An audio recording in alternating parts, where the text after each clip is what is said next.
आप लोग इसके पहले वाले मतलब अगर रिवीजन बैच वाले होंगे तो पढ़ लिए होंगे, है ना? बाकी क्रैश कोर्स वाले हैं तो उन लोग के लिए ये रहेगा, ठीक है?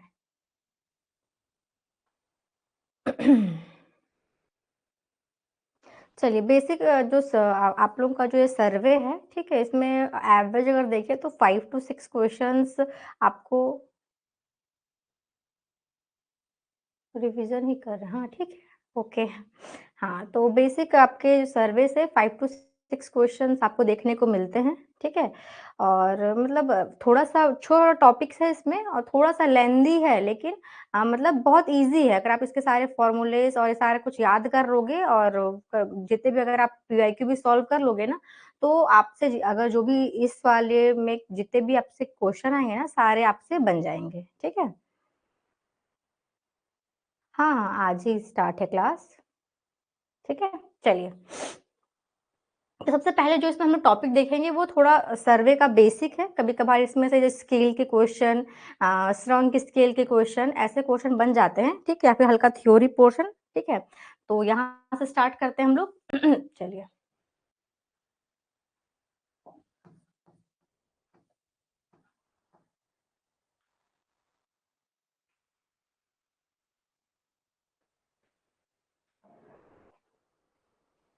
हाँ, अगर हम इसके डेफिनेशन की बात करें, है ना? तो सर्वे हम बेसिक करते क्यों हैं? तो surveying is the science and art of determining the relative position of points on or near the earth surface by means of measurement of distance, direction and elevation, ठीक है? तो इसमें मेन क्या है? मान लीजिए आपका अर्थ सरफेस है ये, ठीक है?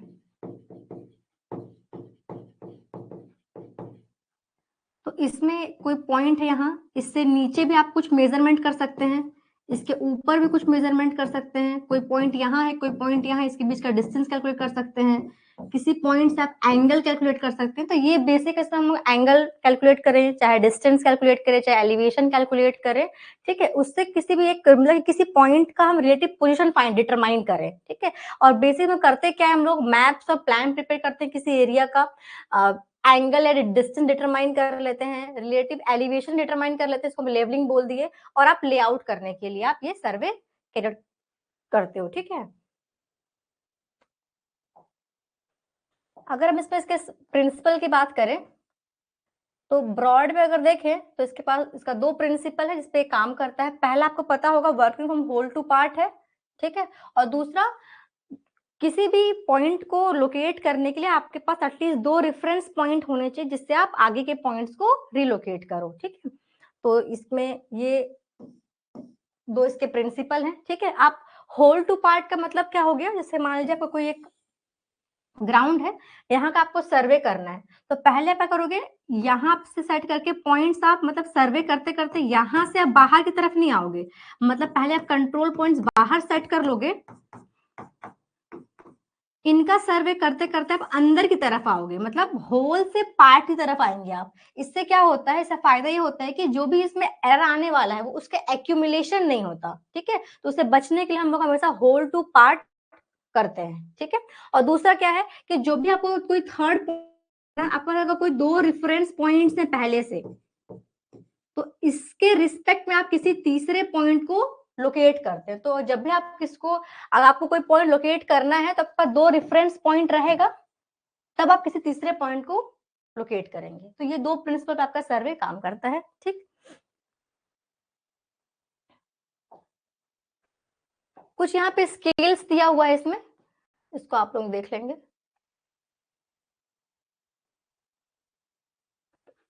कि टोपोग्राफिक सर्वे बिल्डिंग साइट से कितना आप स्केल लेते हो, टाउन की प्लानिंग में, कैडेस्ट्रल मैप में क्या लेते हो, ज्योग्राफिकल मैप में कौन-कौन सा आप स्केल्स लेते हैं, उसके बारे में दिया हुआ। बाकी स्केल्स हम आगे देखेंगे क्लास में। ब्रॉडली क्लासिफाई करें, जो सर्वे के टाइप्स हैं, तो पहला नाम आता है प्लेन सर्वे का और दूसरा आता है जियोटिक सर्वे का, ठीक है? प्लेन सर्वे इसमें एक पॉइंट लिखा हुआ है अर्थ सरफेस एज्यूम फ्लैट, ठीक है? अगर 250 किलोमीटर स्क्वायर से अगर आपका एरिया कम है तो आप प्लेन सर्वे करते हैं, ठीक है? अगर 250 किलोमीटर स्क्वायर से ज्यादा का आपका एरिया है तब आप क्या करते हैं? जियोटिक सर्वे करते हैं। अब प्लेन सर्वे जियोटिक सर्वे में क्या डिफरेंस है? प्लेन सर्वे जब करते हैं तो आप ये मान के चलते हैं कि आपका जो ग्राउंड है ना स्ट्रेट है, पर एक्चुअली आपका ग्राउंड से स्ट्रेट नहीं, कैसा है आपका ग्राउंड, कर्व शेप का है, ठीक है। तो ये जब आप अर्थ के इस कर्व शेप को लेके चलते हैं तो उसको आप बोलते हैं जियोटिक सर्वे। क्या बोलते हैं इसको आप, जियोटिक सर्वे। अगर आप इसको अर्थ को प्लेन मान के चल रहे हैं, ये सर्वे कर रहे हैं, अर्थ के कर्व के शेप को आप कंसीडर नहीं कर रहे हैं, तो उसको हम बोलते हैं प्लेन सर्वे। अगर आपका छोटा एरिया होगा, स्मॉल एरिया होगा, तो आप प्लेन सर्वे करेंगे, ठीक है। अगर आपका एरिया बड़ा है, लार्ज एरिया, तो आप जियोटिक सर्वे पे जाएंगे, ठीक। यहाँ एक एरिया दिया हुआ 250 किलोमीटर स्क्वायर से कम रहेगा तो प्लेन, ज्यादा रहेगा तो जियोटिक। क्लियर? चलिए, इसके अलावा ये बहुत और भी क्लासिफिकेशन है सर्वे के, topographical survey, cadastral survey, engineering survey, hydrographic survey, astronomical survey. ये थोड़ा थ्योरी पोर्शन हो गया, ठीक है। टोपोग्राफिकल में हम लोग नेचर और आर्टिफिशियल फीचर्स के बारे में स्टडी करेंगे, कैडेस्ट्रल में प्रॉपर्टी बाउंड्री लाइंस के बारे में करेंगे, इंजीनियरिंग में किसी डिजाइन या एजुकेशन के पर्पस के लिए करेंगे, हाइड्रो में वाटर बॉडीज का करेंगे आप, ठीक है। एस्ट्रोनॉमिकल में आप लैट, लॉन्ग, एजिमुथ ये सब कैलकुलेट करेंगे, ठीक।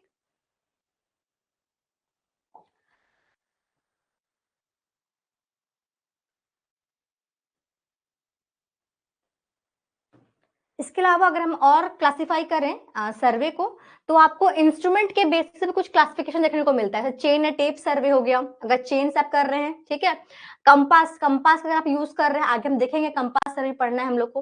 Compass survey, plane table survey, ठीक है, थियोलाइट सर्वे, डिफरेंट इंस्ट्रूमेंट के बेसिस पे भी आपके सर्वे की क्लासिफिकेशन है। सेम आपके अगर आप सरफेस और एरिया को देखें तो उसमें भी क्लासिफिकेशन है। लैंड का सर्वे है ना, land survey, topographical, cadastral, city survey आ जाएगा, ठीक है। इसके अलावा मैरीन या फिर हाइड्रोग्राफिक सर्वे हो गया, एस्ट्रोनॉमिकल सर्वे, तो ये आपके एरिया और सरफेस के बेसिस पे हो गया, ठीक। पर्पस के बेसिस पे आपका क्लासिफिकेशन यहाँ पे दिया हुआ है, जैसे इंजीनियरिंग सर्वे, कंट्रोल सर्वे, जियोलॉजिकल सर्वे, मिलिट्री या फिर डिफेंस सर्वे, आर्चोलॉजिकल सर्वे, ठीक। तो ये सारे क्लासिफिकेशन है, इतने बहुत मतलब आपके ऐसा थ्योरी में लिखने को आता तो ये सारे पॉइंट्स हम बहुत ज्यादा डिटेल में डिस्कस करते हैं। यहाँ पे देख लो कि मतलब अगर हम ब्रॉडली क्लासिफाई करें तो आपके पास एक प्लेन सर्वे है, एक दूसरा जियोटिक सर्वे है, ठीक है। लेकिन अगर उसके अराउंड भी अगर हम और भी क्लासिफिकेशन करें तो इंस्ट्रूमेंट के बेसिस पे कर सकते हैं, एरिया के बेसिस पे कर सकते हैं, किस पर्पज से आप कर रहे हो उस बेसिस पे आप क्लासिफिकेशन कर सकते हो, ठीक। चलिए, यहाँ से आपका न्यूमेरिकल बन जाता है स्केल से।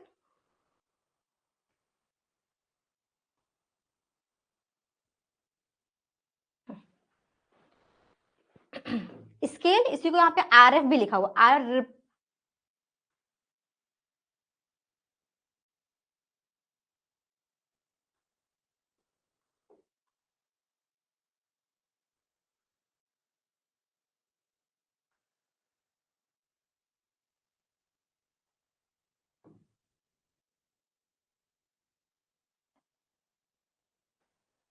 मैम टॉपिक भी बता दीजिएगा कि इसको ज्यादा इम्पोर्टेंट देना है। हाँ, ठीक है, ठीक है, ठीक है रितेश। चलिए, यहाँ पे देखो, यहाँ से इस वाले टॉपिक से ना आपको न्यूमेरिकल देखने को एग्जाम वगैरह मिल जाता है, तो इस टॉपिक पे थोड़ा सा अपन न्यूमेरिकल भी करेंगे दो सॉल्व, ठीक है। देखो इसमें क्या स्केल होता क्या है, तो scale is the fixed ratio that every distance on the plan bears with the corresponding distance on ground. Good draughtsman can plot a length with an accuracy of plus minus 0.25 mm. ठीक है, यहाँ पे कुछ classification दिया हुआ है आपको, large scale, medium scale और स्मॉल स्केल का। स्केल को अगर हम डिफाइन करें, है ना, फॉर्मूले के टर्म्स में, तो स्केल क्या होता है ना, जो भी आपका मैप में डिस्टेंस होगा, ठीक है, with respect to ground distance,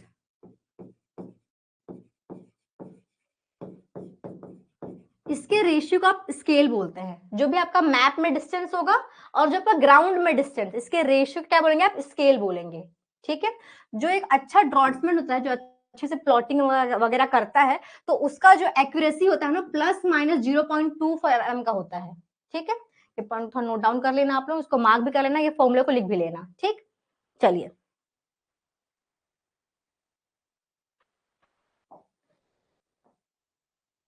यहाँ पे वही चीज बताया है, फॉर्मूले के टर्म्स में लिखा हुआ है यहाँ पे, ठीक वही चीज है।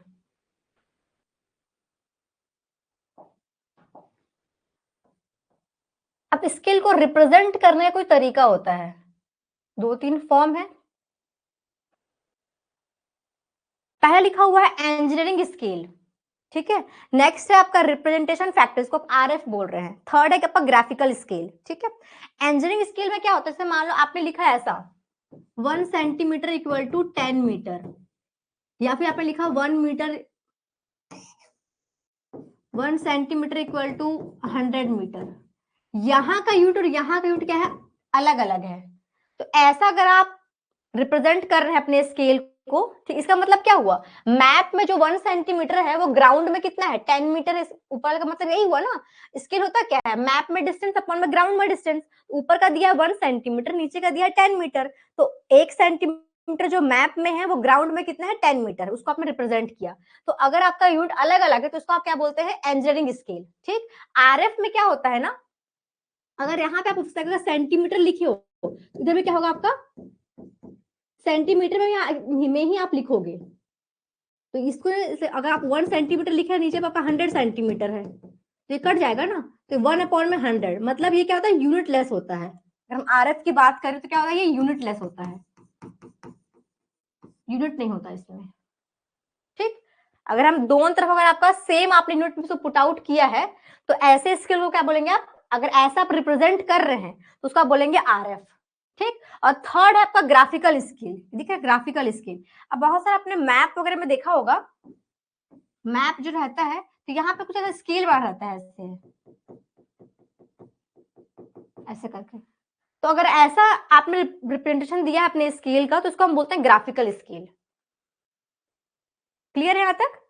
तो स्केल में जब आप रिप्रेजेंट करते हैं तो करने का 3 तरीका है, पहला इंजीनियरिंग स्केल, दूसरा आपका आरएफ, तीसरा आपका ग्राफिकल।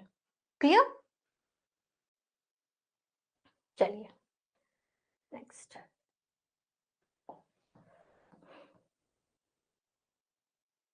यहाँ भी यूज के हिसाब से इंजीनियरिंग स्केल में, टोपोग्राफिकल स्केल में, कैडेस्ट्रल स्केल में, टाउन सर्वे स्केल में आप कैसे स्केल्स को लेते हैं वो दिया हुआ है, ठीक।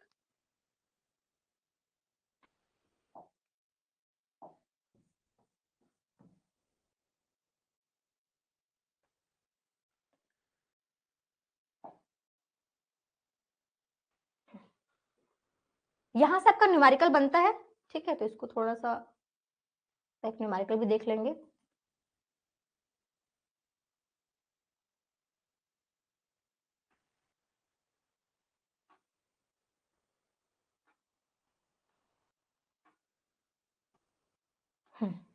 ये क्या है आपका error due to use of wrong. अगर आपने क्या कर लिया, रॉन्ग स्केल अगर आप यूज कर लिए हैं, ठीक है, तो उसके वजह से अगर आपको, अब मान लो रॉन्ग स्केल आपने यूज किया, आपको पता चला आपने रॉन्ग स्केल यूज करा है, ठीक है, आपके पास अगर जो भी आपने, अब आपको वापस से नहीं तो लेंथ मेजर करना पड़ेगा, स्मॉल और लार्ज स्केल।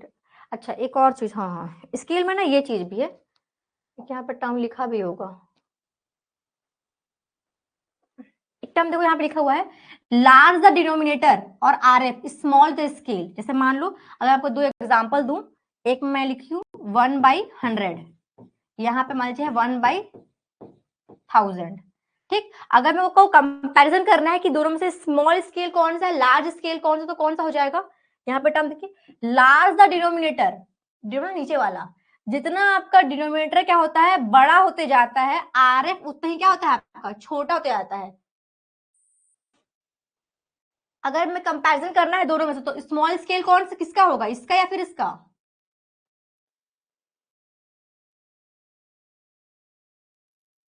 किसका हो जाएगा,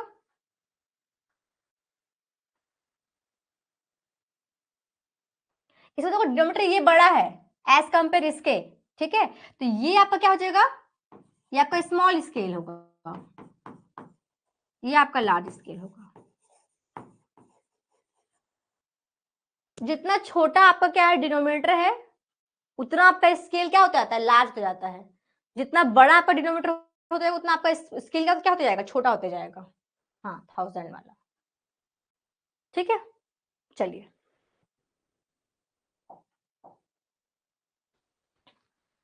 अब मान लीजिए फील्ड में आप गए आपने मेजरमेंट कर लिया, आपको पता चल के जो आपने स्केल यूज किया वो रॉन्ग हो गया। अब आप दोबारा तो मेजरमेंट करने जाओगे नहीं, है ना? तो हमको क्या करते, अगर आपके पास मेजर्ड लेंथ है, आपके पास रॉन्ग स्केल है और आपके पास अगर करेक्ट स्केल है, तो हम करेक्ट लेंथ निकाल सकते हैं या करेक्ट एरिया फिर करेक्ट वॉल्यूम। ठीक है, अगर आपके पास आपको करेक्ट लेंथ निकालना है, आपके पास मेजर्ड लेंथ है फील्ड का, आपके पास रॉन्ग स्केल है, आपके पास करेक्ट स्केल है, ठीक है, तो करेक्ट लेंथ कैसे निकालोगे? वापस आपको फील्ड में जाने की जरूरत नहीं है, आप कहोगे measured length multiply with R F of wrong scale upon में R F of correct scale कर दोगे, तो आपका मेजर्ड लेंथ करेक्ट लेंथ क्या जाएगा, आ जाएगा। अगर हम एरिया की बात करें तो मेजर्ड एरिया हो जाएगा are F of wrong scale, है ना, और are F of correct scale, इसे आप कर दोगे स्क्वायर कर दोगे। अगर रही चीज करेक्ट वॉल्यूम बोलता है, क्या बोलता है? करेक्ट वॉल्यूम, तो क्या होता? मेजर्ड वॉल्यूम, क्या होता? Measured volume multiply of are F of wrong scale और अपॉन में R F of correct scale, इसका आप क्यूब कर देते।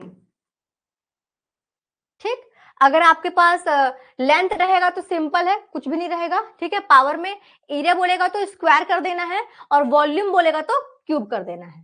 ठीक, अब आपसे एग्जाम में जो पूछ ले, तो यहां से क्वेश्चन अराइज होता है। एक क्वेश्चन भी देख लेते हैं, इसका ज्यादा क्लियर हो जाएगा।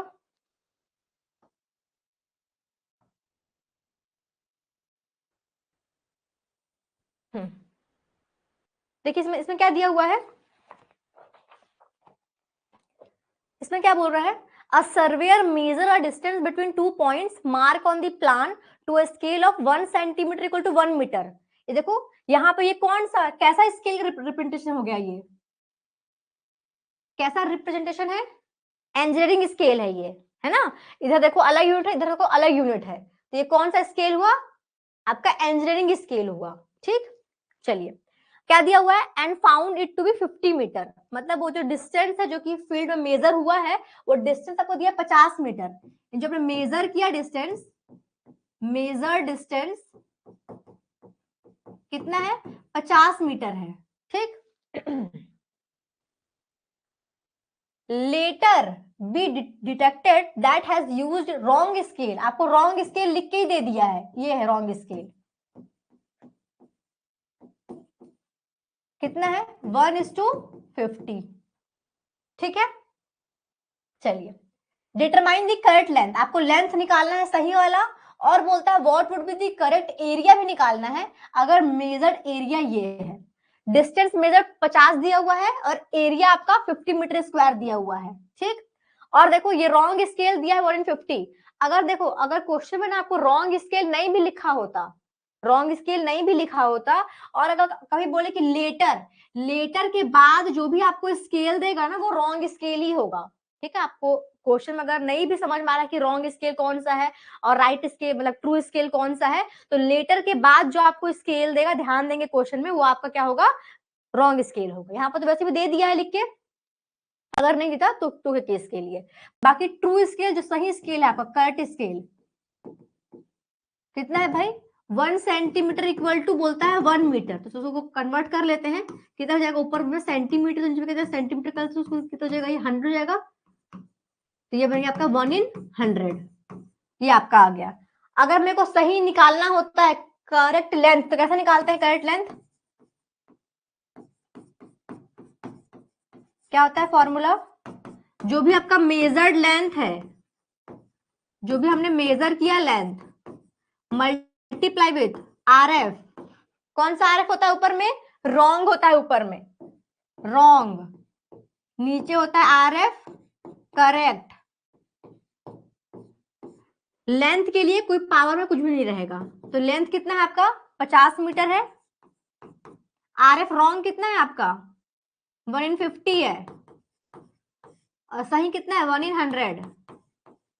सॉल्व करिए, जो भी आएगा मीटर में आपका क्या आ जाएगा? करेक्ट लेंथ आ जाएगा। अब ये आपको करेक्ट एरिया भी निकालना है, क्या निकालना है? करेक्ट एरिया, तो क्या हो जाएगा? वो मेजर्ड एरिया होगा मल्टीप्लाई विथ आर एफ, कौन सा ऊपर में, रॉन्ग, नीचे में क्या होगा, आर एफ, करेक्ट। इससे क्या जाएगा, स्क्वायर, क्योंकि क्या है, एरिया है, कितना दिया, मीटर एरिया 50 मीटर स्क्वायर।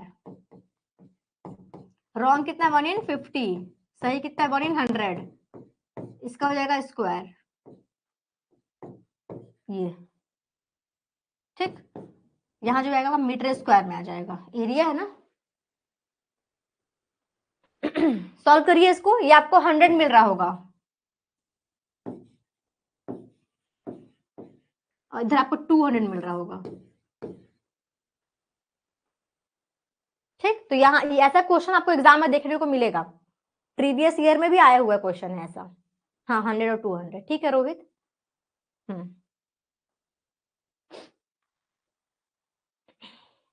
ठीक है,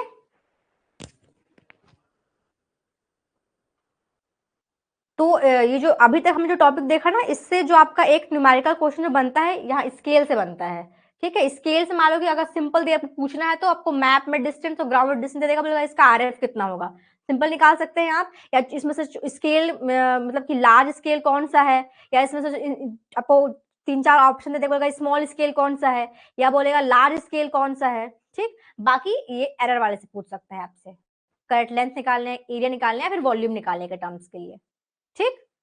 चलिए, क्लियर, किसी को डाउट है क्या इसमें,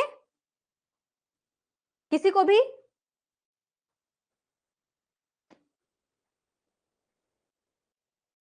चलो, अब एक जो टॉपिक यहां से पूछता है, श्रंक स्केल, ठीक है।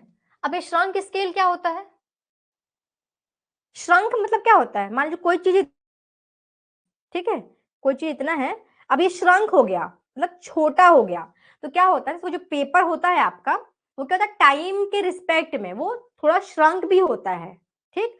तो मान लो कि आज से 10 साल पहले कोई जिस, मान लो कि आपकी अभी पोस्टिंग हुई किसी जगह पे, ठीक है, और आज से 10 साल पहले कोई जो वहां पे इंजीनियर रहा होगा, उसने कहीं के माइन के प्लान को कहीं का बनाया होगा, ठीक। अब वो आपको पेपर में तो मिल गया, ठीक है, पेपर आप ले आए, देख लिए खोल के आप उसके लेआउट्स वगैरह या जो भी उसने प्लानिंग करी है, ठीक है, वो आपने देख लिया। अब उसमें आपको ये पता चल रहा है कि मान लो पता चल गया आपको कि ये जो आपका पेपर है वो श्रंक हो गया है, कितना हुआ है वो भी आपको समझ में आ गया। तो आप क्या कर सकते हो, जो इसका एक्चुअल लेंथ अब होगा वो आप कैलकुलेट कर सकते हैं, ठीक। इसका श्रंक स्केल का यूज करके, अब कैसे कैसे इसको यूज करेंगे, तो जो श्रंक स्केल होता है ना आपका, वो होता है श्रिंकेज फैक्टर इनटू में आपका ओरिजिनल स्केल। श्रिंकेज फैक्टर बोले या फिर श्रंक फैक्टर बोल लो, इसको इसको आप श्रिंकेज फैक्टर या फिर इसको आप श्रंक फैक्टर ही बोल सकते हैं, श्रंक फैक्टर। आपको अगर श्रंक स्केल निकालना है तो जो आपका ओरिजिनल स्केल जो आपके मैप में बना हुआ होगा, उसमें आप क्या कर दोगे, मल्टीप्लाई कर दोगे श्रंक फैक्टर का, तो आपको क्या मिल जाएगा, श्रंक स्केल मिल जाएगा, ठीक है। अब देखो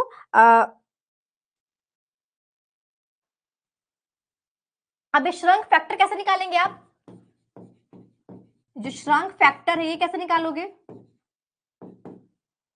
तो जो भी आपका जितना भी आपका लेंथ आपका जो श्रंक हुआ है, श्रंक लेंथ अपॉन जो इसकी ओरिजिनल लेंथ थी, जो इसकी ओरिजिनल लेंथ थी, इसके रेशियो से आप क्या निकालेंगे, श्रंक फैक्टर निकाल लेंगे। जैसे ही श्रंक फैक्टर निकालोगे, इसमें आप ओरिजिनल स्केल का मल्टीप्लाई करो तो आपको श्रंक स्केल मिल जाएगा, ठीक है, क्लियर है। चलिए, इसे एक न्यूमेरिकल कर तो ज्यादा समझ में आएगा।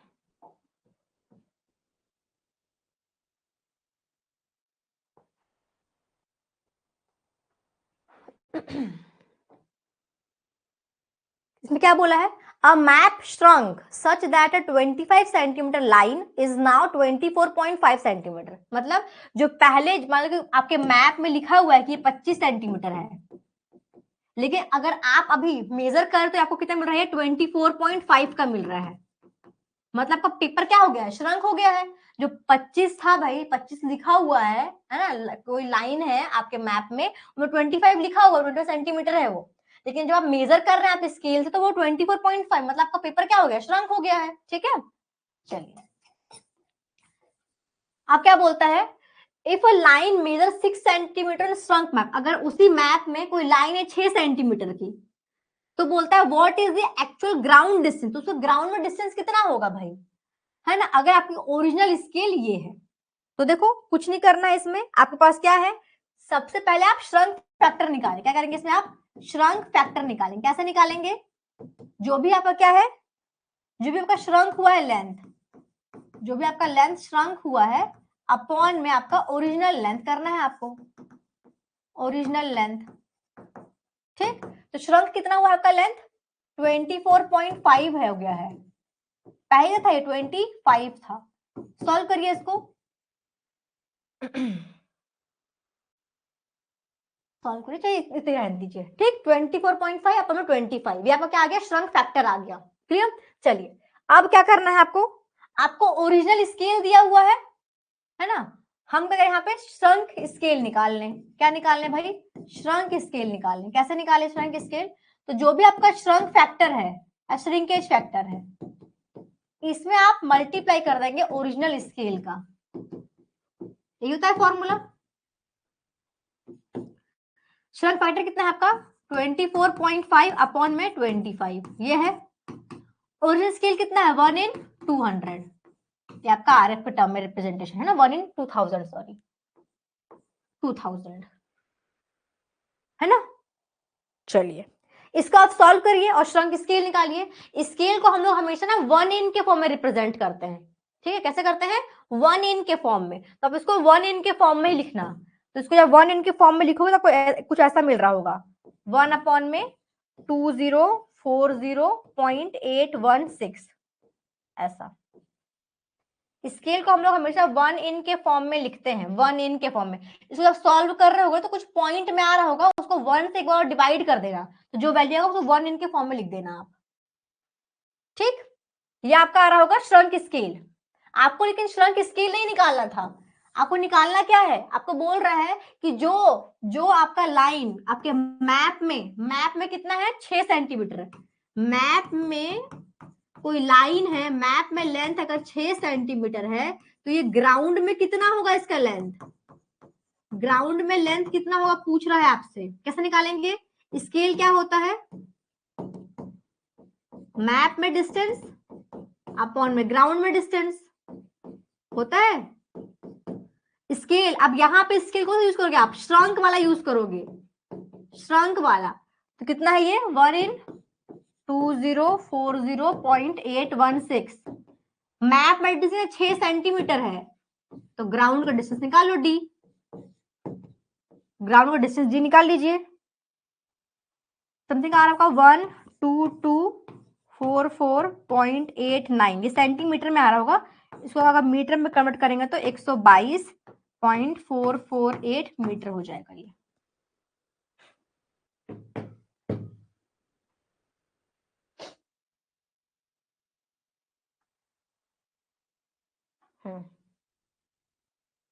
ठीक है, 12244.89 वो सेंटीमीटर में आ रहा होगा, उसको आप मीटर में कन्वर्ट करते हो 122.44 समथिंग आपका मीटर में आ रहा जाएगा। क्लियर है क्या ये,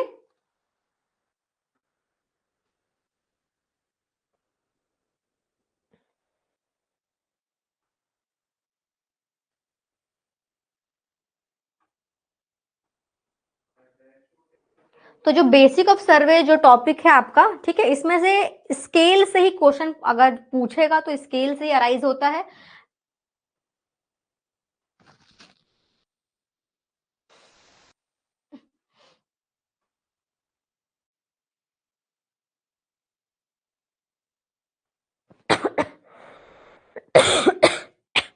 सॉरी,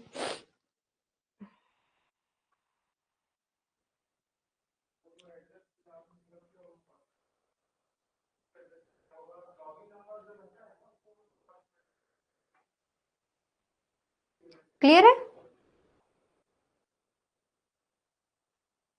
चलिए इसके बाद जो टॉपिक देखना दैट इज लीनियर मेजरमेंट है ना, उसको अपन एंगुलर मेजरमेंट देखेंगे।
चलिए नेक्स्ट लीनियर मेजरमेंट देखना है।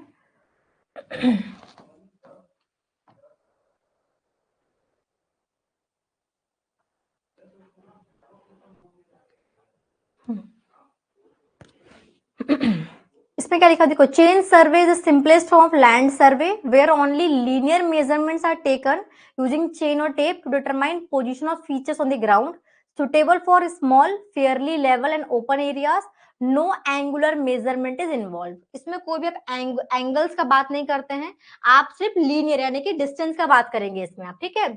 आप इसमें किसका हेल्प लेंगे, आप चेन का या फिर टेप का आप यूज करेंगे। दो पॉइंट्स के बीच में आपको अगर डिस्टेंस फाइंड आउट करना है, ठीक है, तो चेन से अगर आप टेप से मेजर कर रहे हैं तो वो इसमें हम चेन सर्वे में करने वाले हैं, ठीक। इसमें कोई भी एंगल का रोल नहीं है। या आप कहाँ करेंगे, छोटे एरिया के लिए जो लगभग कम से कम फेयरली लेवल हो, ओपन एरिया हो, तो वहां पे आप चेन या फिर टेप सर्वे करते हैं, ठीक। चलिए इसमें जब चेन सर्वे यूज करते हैं तो आपका छोटे बहुत सारे इंस्ट्रूमेंट हो, चेन होगा, टेप होगा, रेंजिंग रॉड्स होगा, एरोस होंगे, पेग्स होगा, क्रॉस स्टाफ होगा, ऑप्टिकल स्क्वायर, छोटे आपको इंस्ट्रूमेंट देखने को मिलते हैं। इसमें आगे इसका डायग्राम भी होगा, ठीक है। चेन आप हॉरिजॉन्टल डिस्टेंस मेजर करने के लिए यूज करेंगे, टेप का भी आप डिस्टेंस मेजरमेंट करने के लिए यूज करेंगे, रेंजिंग रॉड आप अपने लाइन को अलाइन स्ट्रेट करने के लिए, अलाइनमेंट को स्ट्रेट करने के लिए आप रेंजिंग रॉड्स का यूज करेंगे, एरो का चेन लेंथ को मार्क करने के लिए आप एरो का यूज करते हैं, पेग्स का सर्विस स्टेशन को मार्क करने के लिए आप पेग्स का यूज करते हैं, क्रॉस स्टाफ आप ऑफसेट मतलब कोई अगर मान लो कोई आपका ये कोई लाइन है ये, ठीक है, यहाँ पे कोई ट्री है या कोई पॉन्ड है, कोई बिल्डिंग है, तो इसको अगर आपको अपने इस लेंथ में मार्क करना है तो आप क्रॉस स्टाफ का यूज करते हैं, या फिर ऑप्टिकल स्क्वायर का राइट एंगल में कुछ को सेट करने के लिए आप इनका हेल्प लेते हैं, ठीक है। तो ये छोटे छोटे इंस्ट्रूमेंट जो कि हम चेन या टेप सर्वे में यूज करते हैं। कुछ चेन आपको कुछ ऐसा ऐसा दिखता है, दो तरफ आपके ऐसे ब्रास के हैंडल्स लगे हुए रहते हैं, बाकी लिंक से कनेक्टेड रहता है। दिख रहा है आपको ऐसा, ये देखो दोनों तरफ ब्रास के हैंडल्स होते हैं, ठीक है, और ये इसमें ऐसा से ये आपका एक लिंक है, तो सेवरल्स में लिंक्स होते हैं, ठीक। कुछ ऐसा चेन होता है आपका।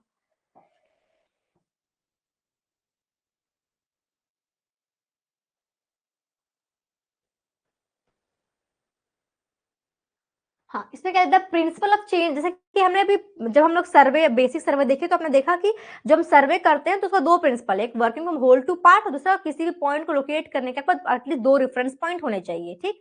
वैसे यहाँ पे चेन सर्वे का प्रिंसिपल ये है कि जब पूरे एरिया को सुटेबल ट्राइंगल्स में बांट देते हो आप, ठीक है, ट्राइंगल से बांट देते हो आप, उसके बाद सर्वे करते हैं, तो ये इसका एक बेसिक इसका प्रिंसिपल हुआ पे चेन सर्वे कि आप पूरे एरिया करोगे सुटेबल, ट्राइंगल से बांट दोगे आप,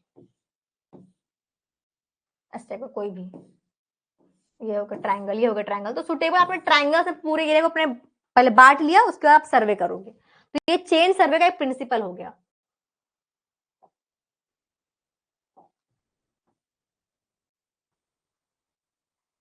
डिफरेंट टाइप का आपके पास चेन्स होते हैं, ठीक है। पहला आपको दिख रहा होगा मैट्रिक चेन, इसका लेंथ 20 से 30 20 का भी होता है, 30 का भी होता है, ठीक। इसमें लिंक्स कितने होते हैं, अगर 20 मीटर का आपके पास चेन है तो 100 लिंक्स होते हैं, अगर 30 का है तो 150 लिंक्स होता है। इंजीनियर चेन 100 फीट का होता है, इसमें 100 लिंक होता है। गंटर्स चेन 66 फीट का होता है, इसमें आपके पास 100 लिंक्स होते हैं। रेवेन्यू चेन 33 फीट का होता है, तो इसमें पास 16 लिंक्स होते हैं। और एक लिंक का लेंथ कितना होता है, तो अगर इसमें हम लिंक लेंथ निकालते हैं 0.2 मीटर इसका लिंक, एक लिंक का लेंथ आता है, इसका 1 फीट, इसका 0.66 और इसका आपका 2.06 फीट, ठीक है। तो कभी कभी आप एक छोटा मोटा एग्जाम है ना पूछ भी लेता है, तो इसको भी आप लोग थोड़ा सा वो कर लेंगे, ठीक है। बाकी अगर मैट्रिक चेन देखें तो यहाँ पे एक और डायग्राम आपको दिया हुआ है कि 5, 10, 20, 30 मीटर के लेंथ का आपको मिलता है ये, ठीक है। दोनों तरफ जैसे ब्रास के हैंडल्स लगे हुए रहते हैं। जब भी आप जब मेजरमेंट करते हैं ना, अगर आप चेन यूज कर रहे हैं फील्ड में, तो क्या करते हैं, जो एक सर्वेयर होगा ना और जो दूसरा सर्वेयर है, तो ये जो आपका पास जो ऐसा आपका ब्रास कैसा बना हुआ है ये, और एक दूसरा एंड मान लो ये एक लिंक हो गया, फिर ऐसा लिंक ऐसा करके ऐसा, तो आउटर से आउटर आप मेजर करते हैं, इसको आप बोलते हैं एक चेन, एक चेन कब बोलेंगे, इसके आउटर से, जो ब्रास का हैंडल है, इसको एक आपका जो सर्वेयर पकड़ा हुआ है और दूसरे हैंडल को दूसरा सर्वेयर पकड़ा हुआ है, तो आउटर से आउटर आप मेजर करते हैं, इसको आप बोलते हैं एक चेन हो गया, ठीक। और सुटेबल लिंक से कनेक्टेड रहता है, ऐसे लिंक लिंक। तो अगर आपके पास 20 मीटर का चेन है तो मैं उसमें 100 लिंक्स होता है, जो सिंपल मैट्रिक चेन होता है। अगर 30 मीटर का तो 150 लिंक्स होते हैं उसमें, ठीक। चलिए, बाकी टेप में आपके पास डिफरेंट टाइप ऑफ टेप होते हैं, क्लोथ का होता है, लिनेन का होता है, लेकिन जो सबसे अच्छा होता है एक्यूरेट जो मेजरमेंट के लिए आप यूज करते हैं आपका इनवार टेप, ठीक है। आप इसमें थोड़ा सा खासियत है कि इसका जो अलॉय होता है वो निकल से और स्टील से मिलकर बना होता है। निकल 36% होता है और स्टील आपका 64% होता है, ठीक है। इसका जो कोफिशिएंट ऑफ थर्मल एक्सपेंशन है वो बहुत कम होता है, तो ये ना फैलता और सिकुड़ता नहीं है। जब आपका क्लोथ का टेप रहता है तो खींच खींच के ना वो फैल जाता है, वो इसमें बहुत लो होता है थर्मल एक्सपेंशन, तो ये एक्सपैंड नहीं होता। इसीलिए अगर आपको प्रिसाइज काम कहीं पे भी करना होता है, आप टेप आप यूज कर रहे हैं तो आप इनवार टेप में जाते हैं, ठीक है। चलिए, देखो, मैंने आपको एरो बताई थी, पेग्स बताई थी, ठीक है, रेंजिंग रॉड बताई थी आपको। ये डायग्राम देखो, ये आपका एरो है। एरो आप कहाँ पे यूज करते हैं, जैसे आप मान लो कि आप यहाँ एक सर्वेयर यहाँ है, एक सर्वेयर यहाँ है, ठीक है। आपने एक चेन रखा, मतलब एक हैंडल यहाँ पकड़ा, एक हैंडल यहाँ पकड़ा, खत्म हो गया, आप मान लो यहाँ तक में, ठीक है। अब क्या करेगा, जो ये वाला, ये जो आगे वाला सर्वेयर तो आगे मूव कर जाएगा, ये पीछे वाला आएगा ना, तो ये क्या करेगा, यहाँ पे एक एरो को लगा देगा।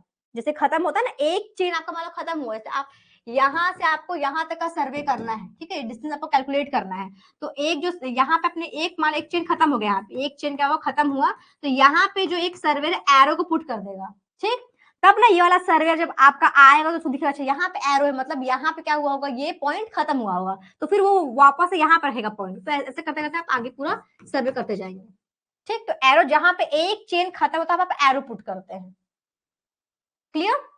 बाकी ये सर्वे स्टेशन को मार्क करने के लिए आप पेग्स का यूज करते हैं। रेंजिंग रॉड लाइन आपकी, अगर मान लो तो सर्वे में ग्राउंड में कहां पर चलेगा, आपका लाइन सीधा है कि नहीं है, तो मान लो कोई अगर यहां भी सकता है, कोई इधर भी, कोई इधर भी, तो लाइन आपकी स्ट्रेट बने उसके लिए आप रेंजिंग रॉड का यूज करते हैं। कैसे करेंगे, मान लो जैसे मान लो ये पॉइंट है, ये आपका एक रेंजिंग रोड, ये एक रेंजिंग रोड ये है, तो आई जजमेंट से मान लो कि जो सर्वेयर है उसको मैं बोलूंगी, अगर कोई सर्वेयर यहाँ पे खड़ा है, एक यहाँ पे है, ठीक है, तो हम इसको गाइड करें कि आपको अपने आई जजमेंट से कि आपको ये एक सीध में दिखी, जब मूव करते करते यहाँ तक आएगा, अब आपको ये लाइन एक सीध में दिख रही है, ये लाइन आगे वाली लाइन, तो आप बोलोगे हाँ ये आपका स्ट्रेट आपको दिख रहा है, आपको इसी अलाइनमेंट में सर्वे करना है। तो डिस्टेंस मतलब कि इस लाइन को स्ट्रेट करने के लिए हम लोग क्या यूज करते हैं, रेंजिंग रॉड्स का यूज करते हैं, क्लियर। चलिए, तो ये छोटे छोटे इंस्ट्रूमेंट हो गए, ये देखो करके भी दिखा रहा है, ये रेंजिंग रॉड ऐसा, ये अलाइनमेंट को सीधा कर रहा है, क्लियर। चलिए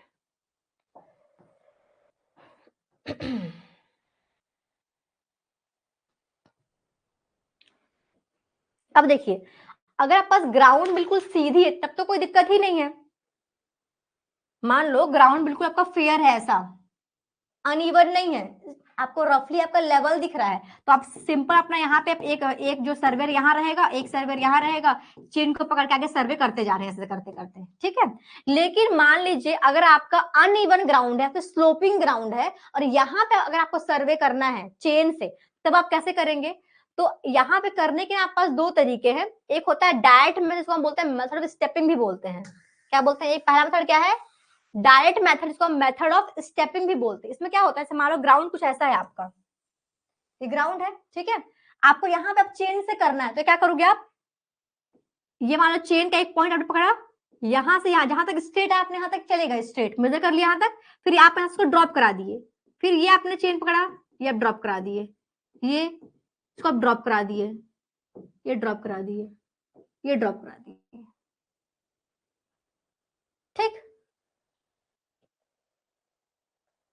इसको क्या बोलते हैं, मेथड, स्टेप स्टेप आप मेजरमेंट कर रहे हो, इसको आप मेथड ऑफ स्टेपिंग भी बोलते हैं। इसलिए तो अनइवन पे स्लोपिंग ग्राउंड में जो पहला तरीका होता है करने का, वो होता है method of stepping,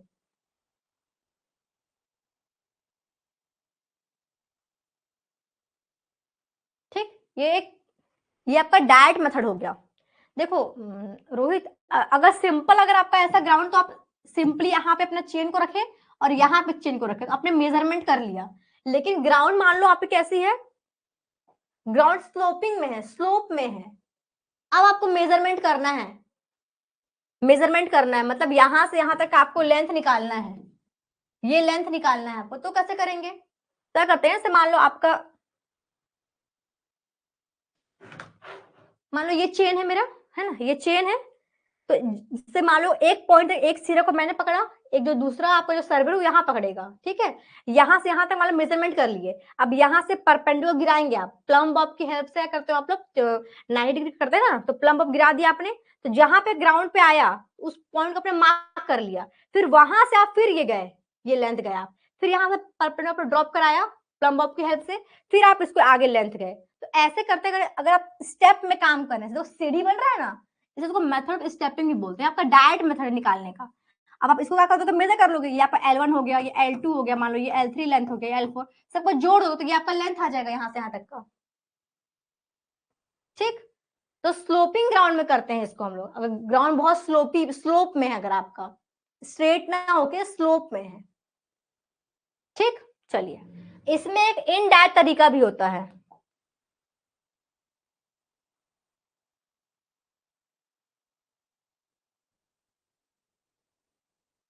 indirect method, इसमें एक आता है एंगल मेथड, दूसरा आता है हाइपोटेन्यूस अलाउंस, ठीक है। तो यहाँ से ना एक छोटा सा न्यूमेरिकल बनता है आपका, कभी कभार पूछ भी लेता है, इसलिए मैं ना इसको यहाँ पर डिस्कस करा दे रही हूँ, ठीक है।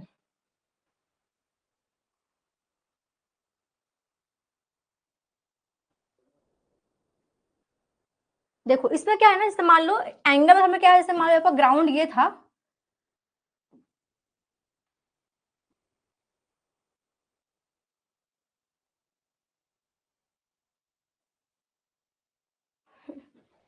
आपने क्या किया, यहां से यहां तक का आप मान लो अपने लेंथ निकाल लिया, ये लेंथ, चेन यहाँ पकड़ा और यहाँ पकड़े, ये लेंथ को आपने क्या कर लिया, कैलकुलेट कर लिया।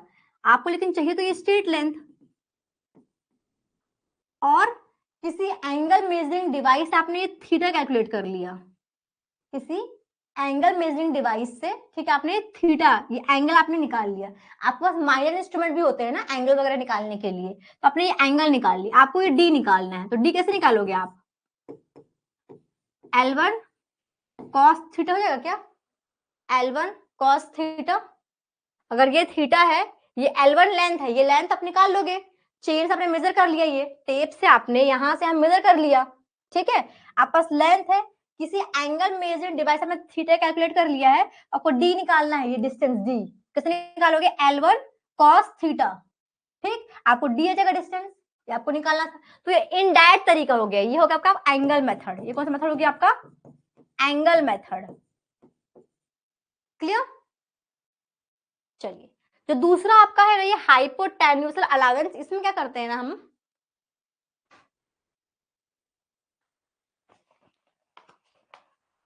इसमें मान लीजिए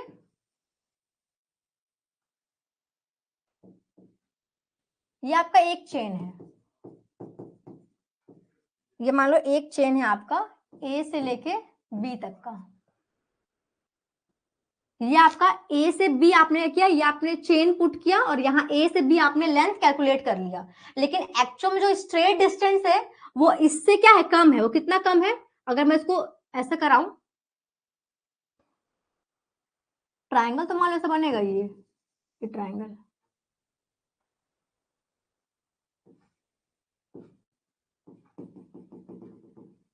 ये यहां से यहां को आप बोलते हैं हाइपोटेनस अलाउंस। ये हाइपोटेनस होता है ना, ये वाला, ये आपका परपेंडिकुलर हो गया, ये आपका बेस हो गया, ये आपका हाइपोटेनस हो गया, तो उसी से नाम आपका इसका आया है हाइपोटेन्यूस अलाउंस, ठीक है। ए से मान लो आपने ए डैश नाम दे दिया, ये आपका ए डैश है। तो ये आपका जो एक चेन है, ये आपका एक चेन था, मतलब आपने मेजर किया फील्ड में ए से बी, लेकिन एक्चुअल में कहां से आपको आपका जो डिस्टेंस, एक्चुअल जो डिस्टेंस, ये डिस्टेंस जो है आपका, ये वो कितना होता है, यहां से लेके यहां तक का होता है बस ये, ठीक। तो जो ये ए डैश होता है ना, इसे क्या बोलते हैं आप, हाइपोटेन्यूसल अलाउंस। ठीक, चलो अब इसका वैल्यू आप ये अलाउंस कैसे निकालोगे आप, तो कभी कभार ना ऐसा न्यूमेरिकल पूछ लेता है। ठीक, अगर आपको ये जो ए से ए डैश का वैल्यू है कैसे निकालेंगे हम, कैसे निकालेंगे, अगर आपको थीटा की वैल्यू जो थीटा है ये अगर रेडियन में दिया हुआ है तो वैल्यू होता है 50 थीटा स्क्वायर लिंक, किसमें, रेडियन में।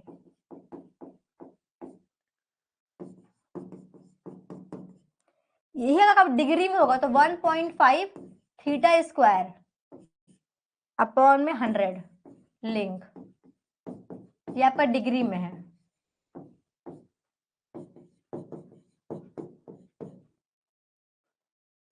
और अगर 1 इन n के फॉर्म में बोला है तो 50 अपॉन में n स्क्वायर लिंक, अगर आपको 1 इन n के फॉर्म में स्लोप दिया हुआ है ये।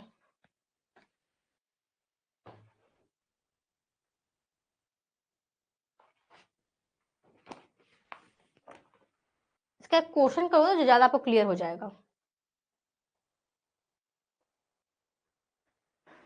ये आपका हाइपोटेनस होता है, इसमें ये जो अलाउंस जो छोटा सा जो अलाउंस है इसी को सम टाइम हम लोग क्या बोलते हैं, हाइपोटेनस अलाउंस बोलते हैं। इसका वैल्यू कभी कभी कैलकुलेट करने के लिए पूछ लेता है आपसे, ठीक है। अरे कहाँ करते हैं आप, जब आपका स्लोपिंग ग्राउंड है, अनइवन ग्राउंड है, तब आप इस वाले को करते हैं, ठीक है। तो अगर आपको रेडियन का फॉर्म पूछेगा तो ये हो जाएगा, डिग्री के फॉर्म में ये हो जाएगा, और 1 इन n के फॉर्म में देगा तो ये हो जाएगा फॉर्मूला। एक इसका नुमाइशा करो तब ज्यादा क्लियर हो जाएगा आपको।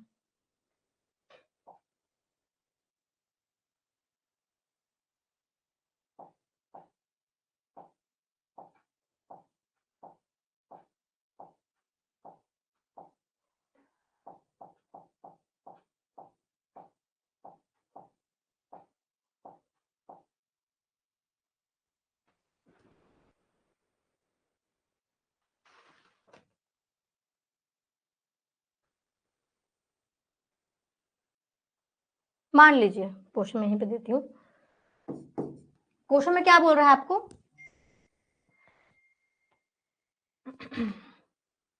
स्लोप मान लो दिया हुआ है 10 डिग्री, ठीक है। स्लोप दिया हुआ है 10 डिग्री, जो आपका लेंथ है, लेंथ ऑफ चेन वो दिया हुआ 20 मीटर, क्या दिया हुआ है, 20 मीटर, ठीक। और आपको बोल रहा है कि हाइपोटेन्यूसल अलाउंस बताइए, क्या बोल रहा है, हाइपोटेन्यूसल अलाउंस बताओ, कितना हो जाएगा,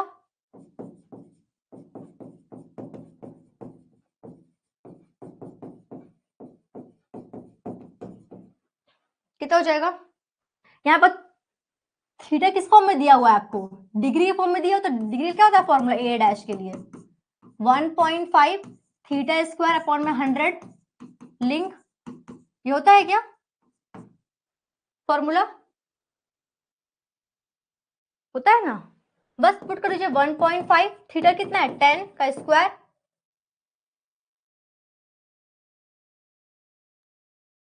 अपॉन में 100, सॉल्व करिए इसको, 10 का स्क्वायर हो जाएगा, थीटा का स्क्वायर है ना, सॉल्व करेंगे तो कितना आ जाएगा, ये समझिए आपको 1.5 लिंक मिल रहा होगा, ये लिंक भी है ना, 1.5 लिंक, ठीक। एक लिंक का लेंथ, आपके पास 20 मीटर का चेन है तो एक लिंक का लेंथ कितना होगा, कितना होगा, 0.2 होगा, दिखाई भी थी आप लोगों को मैं।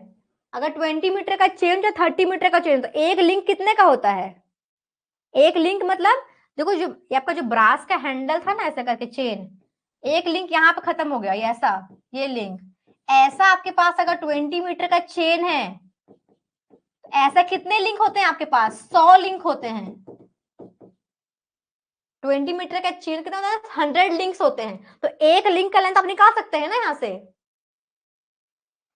20 डिवाइड बाई 100, एक लिंक का लेंथ आ जाएगा, 20 डिवाइड बाई 100, एक लिंक का लेंथ 0.2, तो यहाँ पे कितना हो जाएगा 1.5, एक लिंक कितना होता है 0.2 का होता है, तो कितना हो जाएगा ये 0.3 मीटर, यानी कि हाइपोटेन्यूसल अलावेंस कितना हो जाएगा आपके पास 0.3 मीटर। ये आपका आंसर हो गया।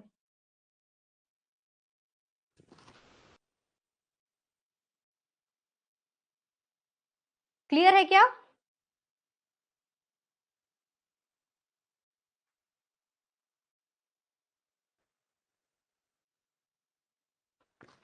चलिए नेक्स्ट। बाकी रेंजिंग, रेंजिंग मैं आपको बता दी। रेंजिंग क्या करते हैं, अलाइनमेंट को स्ट्रेट करने के लिए, आप सीधे लाइन पे काम कर रहे हैं कि नहीं, उसके लिए क्या करते हैं आप रेंजिंग करते हैं। इसमें आप रेंजिंग रॉड्स का इस्तेमाल करते हैं। ये भी एक होती है आपकी डायट रेंजिंग। डायट कब बोलेंगे, जब आप डायट अपने आई लेवल के जजमेंट से अगर आप रेंजिंग कर रहे हैं, ठीक है, ग्राउंड आपका ऐसा स्ट्रेट ही है, आपको यहां से यहां तक का विजिबल, जहां तक विजिबल हो रहा है आपने रॉड्स लगाया, इसको आपने स्ट्रेट कर लिया, तो डायट रेंजिंग। अगर मान लो ग्राउंड की स्लोप ही ऐसी हो गई तो यहां से तो दिखेगा ही नहीं, इस पॉइंट पे जो सर्वेयर खड़ा होगा उसको तो ये दिखेगा ही नहीं, तो यहाँ पे करते हैं इनडायरेक्ट रेंजिंग। तो रेंजिंग दो टाइप का होता है, डायरेक्ट और इनडायरेक्ट। आई जजमेंट से कर लोगे, अगर विजिबल है सारे पॉइंट्स तो आपका हो गया डायरेक्ट रेंजिंग। विजिबल नहीं है, स्लोप ही ज्यादा, स्लोप ग्राउंड में आ गया, ठीक है, विजिबल नहीं हो पा रहा है, तो वहां करते हैं इनडायरेक्ट रेंजिंग। क्लियर? चलिए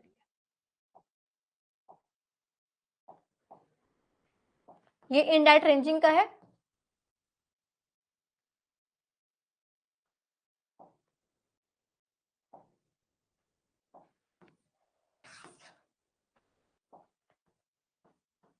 चेन सर्वे का हमने प्रिंसिपल देखा था।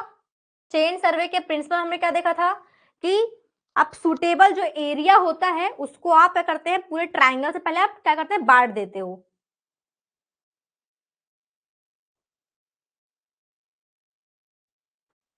ठीक है, तो यहाँ पे कुछ टर्म्स हमको देखने मिलेगा कि हम सर्वे स्टेशन क्या होगा, है ना, आपका बेस लाइन किसको बोलेंगे, आप चेक लाइन किसको बोलेंगे, टाई लाइन किसको बोलेंगे, तो वो देख लेते हैं। तो मान लीजिए आपका ग्राउंड है, ये आपका ग्राउंड है, ठीक है, तो आप जो कंट्रोल पॉइंट्स बनाओगे पहले आप सेट करने के लिए, करते हैं ना, होल टू पार्ट आपको आना है। आपने जो कंट्रोल पॉइंट सेट किया इसको बोलते हैं मेन स्टेशन। क्या बोलते हैं इसको आप, मेन स्टेशन बोलते हैं।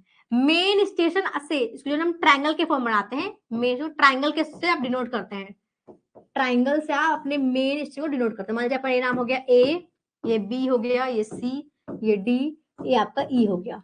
मेन स्टेशन से दूसरे मेरे को ज्वाइन करने वाली लाइन क्या बोलेंगे इसको आप, मेन लाइन। क्या बोलेंगे इनको आप, ये क्या हो गया आपका मेन लाइन,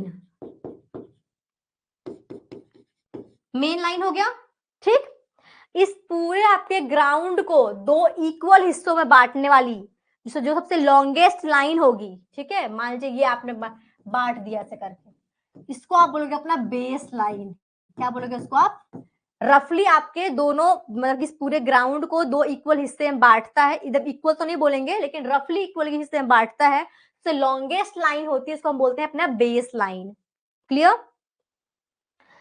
अब मान लेते हैं कि आपके जो ये मेन लाइन में आपने कुछ मान लो कोई कोई बिल्डिंग है या कोई पॉन्ड है या इसका कोई कोई ट्री है, कोई आपका मंदिर है या कुछ भी हो सकता है, ठीक है, तो कोई घर है ना, कोई पब्लिक मतलब कोई आपके ऑफिशियल कोई बिल्डिंग्स है, उनको आपको अपने अपने इस लाइन में दिखाना है, ठीक है, तो क्या करते हैं हम लोग, यहाँ पे मेन लाइन में आप एक और स्टेशन बनाते हैं। मेन लाइन में अगर आपने कोई स्टेशन बनाया, इसको आप बोलते हैं टाई स्टेशन। क्या बोलते हैं, टाई स्टेशन, मतलब इसको डिटेल में लोकेट करने के लिए। ठीक, तो यहां से और टाई स्टेशन से जो आप लाइन ड्रॉ करते हैं, टाई स्टेशन से जो आप लाइन ड्रॉ करते हैं, ये इसको आप बोलते हैं अपना टाई लाइन। क्या बोलते हैं इसको आप, अपना टाई लाइन। ठीक, और टाई लाइन से मान लो आपको इस बिल्डिंग को दिखाना है, तो जनरल में 90 डिग्री पे दिखाते हैं ऑफसेट लेके, तो आपने जो मार्क करे 90 डिग्री पे, ये इसको आप बोलते हैं अपना ऑफसेट। मान लो कोई पॉइंट इसको मार्क किया, तो ये हो जाएगा आपका ऑफसेट। ठीक, तो मेन स्टेशन क्या होता है, मेन लाइन क्या होता है, टाई लाइन क्या होता है, टाई स्टेशन क्या होता है, ऑफसेट क्या होता है, ये आपको यहां से समझ में आ गया होगा। ठीक, क्लियर? चलिए जितना कुछ मैं बोली हूँ यहाँ पे वही चीज लिखा भी हुआ है। लॉन्गेस्ट लाइन होता है, टाई लाइन क्या होता है, ऑफसेट लाइन क्या होता है, तो थोड़ा थ्योरी को उसको आप पढ़ लेंगे आप लोग।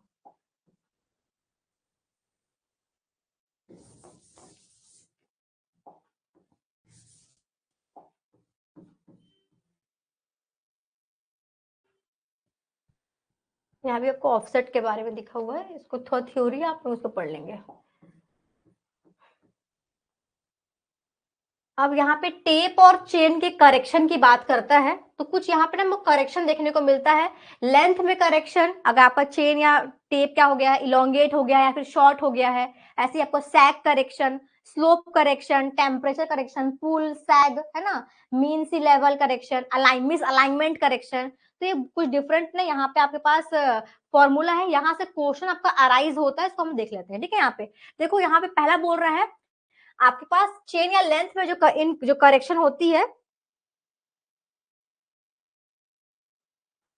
तो अगर आपको करेक्ट लेंथ निकालना है, ठीक है, आपके पास मेजर्ड लेंथ रहेगा इनटू में ट्रू चेन लेंथ अपॉन में नॉमिनल चेन लेंथ, ये फॉर्मूला है। इसको अगर आप एक और टर्म में लिख दूं मैं, तो ट्रू लेंथ कैसे निकालोगे आप, ट्रू लेंथ, तो ये होता क्या है, आपका जो भी मेजर्ड लेंथ है, जो आपने फील्ड में मेजर किया, multiply with true length, true length of chain upon में डेजिग्नेटेड चेन का लेंथ, चेन लेंथ जनरली कितना होगा, या तो 20 मीटर का होगा, 30 मीटर का होगा आपके पास चेन, तो या तो 20 मीटर तो 20 मीटर पुट करना, 30 है तो 30 पुट करना। तो ट्रू चेन का लेंथ होगा, अगर एक्सटेंड हुआ है या फिर छोटा हुआ है या बड़ा हुआ, तो वहां से आप निकाल लोगे ट्रू लेंथ। मेजर लेंथ जो अपने फील्ड में मेजर किया वो हो जाएगा, बाकी इसे पुट करोगे आप, तो आप यहाँ तक ट्रू लेंथ कैलकुलेट कर लोगे। क्लियर, तो मुझे पता ही होगा आप लोगों को। ठीक, चलिए नेक्स्ट। नेक्स्ट आप बता स्लोप करेक्शन। अच्छा, ये जो करेक्शन होता है आपका, ये जो लेंथ वाला, ये पॉजिटिव भी हो सकता है, नेगेटिव भी। पिछले आपके पास पिछले वाले ईयर में जो क्वेश्चन आया था गेट में, तो क्वेश्चन अराइज हुआ था, है ना। तो ये जो करेक्शन होता है, ये पॉजिटिव भी हो सकता है, नेगेटिव भी हो सकता है। आपका लेंथ जो है, आपका जो टेप है, जो चेन है या फिर टेप है, वो इलोंगेट भी होता है, छोटा भी होता है। ठीक है, टेम्परेचर की वजह से, या बाबा आप इतना यूज कर रहे हो उसको, तो छोटा बड़ा दोनों होता है आपका। बाकी स्लोप करेक्शन देखिए, स्लोप करेक्शन, तो इसका फॉर्मूला क्या होता है, फॉर्मूला लिखा हुआ है आपके पास, एच स्क्वायर अपॉन में 2l।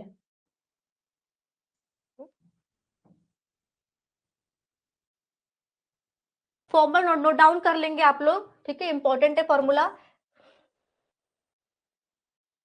एच स्क्वायर अपॉन में 2l, ये हमेशा नेगेटिव होता है, ध्यान देंगे। स्लोप करेक्शन क्या होता है, हमेशा नेगेटिव करेक्शन होता है। एच स्क्वायर अपॉन में 2l, एल आपका लेंथ हो जाएगा, दिया है, एच आपका डिफरेंस इन एलिवेशन है। क्लियर, बाकी थीटा के टर्म में इसका बनता है फॉर्मूला, वो होता है आपके पास minus L naught 1 minus cos of theta. अगर आपको थीटा दिया हुआ है, थीटा के टर्म में दिया हुआ है और लेंथ दिया हुआ है, तो आप यहाँ पे ये वाला फॉर्मूला यूज कर लेंगे, L naught 1 minus cos of theta, ठीक, निकालने के लिए। ये हमेशा क्या होता है, हमेशा नेगेटिव करेक्शन, ध्यान देंगे, ऑलवेज नेगेटिव। ठीक, स्लोप करेक्शन। नेक्स्ट आइए, पुल करेक्शन। पुल,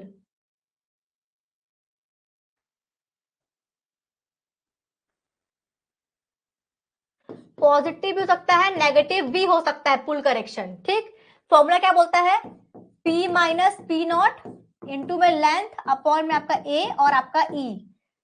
पी क्या है, पी नॉट क्या है, ए ई सब दिया हुआ है। ठीक है, अगर मैं इसकी यूनिट की बात करूं, तो पी आपका न्यूटन में रहेगा, ये भी न्यूटन में रहेगा। एरिया आपको क्या में रहेगा, सेंटीमीटर स्क्वायर में पुट करेंगे आप। मॉडुलस ऑफ इलास्टिसिटी रहेगा आपका, और ये, हाँ, फॉर्मूला नोट डाउन कर लेना ना इसका। ये आपका पॉजिटिव भी हो सकता है, नेगेटिव भी हो सकता है। पी जो है आपका अप्लाइड पुल, जितना आपने फील्ड में अप्लाई किया, वो पी है, पी नॉट, जिसके लिए स्टेप को डिजाइन किया गया था, वो आपका पी नॉट है। टेम्परेचर करेक्शन,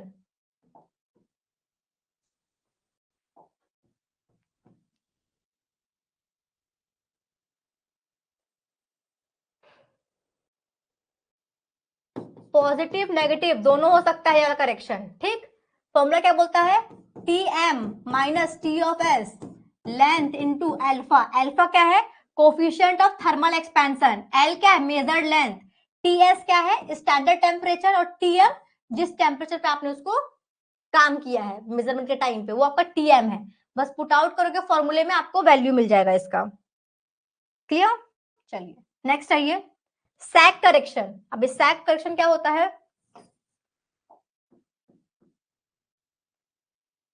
सैग करेक्शन अभी क्या होता है, जैसे मान लो ग्राउंड अगर सिंपल ऐसा स्ट्रेट, तो तब तो कोई दिक्कत नहीं, आपने यहाँ पे रखा अपने चेन को, यहाँ पे रखा अपने चेन को, आपने लेवल कर लिया। लेकिन मान लो ग्राउंड में कुछ ऐसे कुछ घास वास ट्री है, कोई बुशेस है, ठीक इस टाइप का है, तो क्या करते हो आप, कुछ सपोर्ट लगाते हो, सपोर्ट लगाते हो, अब यहाँ पे चेन को रखते हो, तो अपने वेट की वजह से चेन क्या होता है, हल्का सा सैग होता है, झूल जाता है, ठीक है।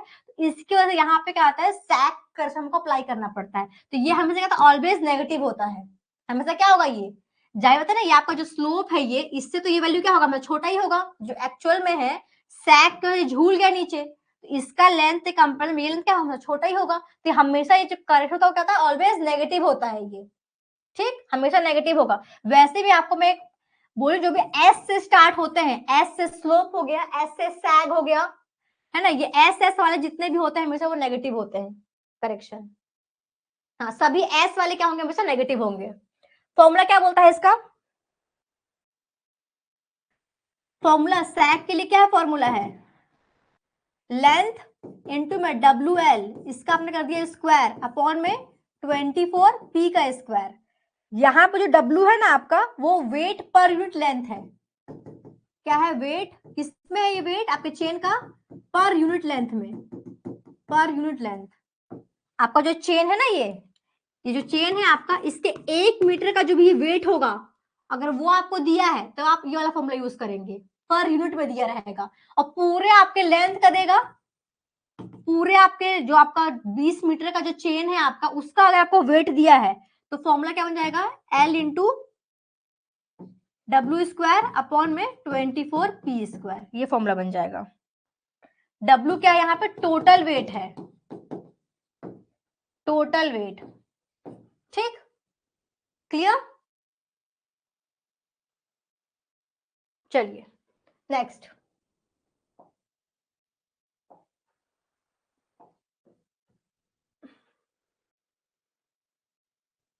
एक यहाँ पे और बच गया, एक मीन सी लेवल का, मीन सी लेवल करेक्शन। तो इसके लिए फॉर्मूला, मीन सी लेवल हमेशा ना ऑलवेज नेगेटिव होता है, मीन सी में भी ऐसा आता है ना, ये S, mean sea level, S for subtraction, यानी कि नेगेटिव होता है हमेशा करेक्शन। फॉर्मूला क्या बनता है, एल एच अपॉन में आर, क्या बनता है, एल एच अपॉन में आर, जहां एल आपका मेजर्ड लेंथ रहता है, एच क्या होता है आपका, मीन इक्विवेलेंट